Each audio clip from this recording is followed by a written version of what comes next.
Captain Dalisay and Team Aguila are the first responders to the crime scene.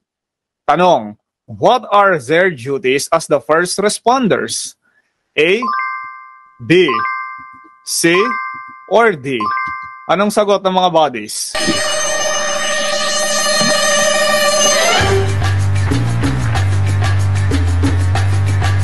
Alright, so ang tamang sagot ay yes, check the condition of the victim and simultaneously secure the area by putting a police line.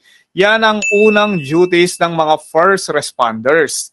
Diba? Unang-una, i-check mo yung kondisyon ng nasabing biktima kasi baka buhay pa.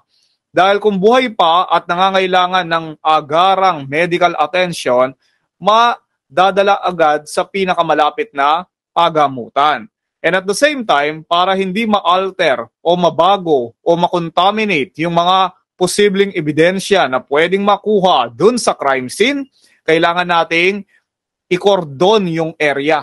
Ibig sabihin, police line, do not cross, para walang kahit na sinong hindi otorisado ang pwedeng makapasok dun sa crime scene. So yan ang unang duties ng first responders. Aim Smart, your review authority.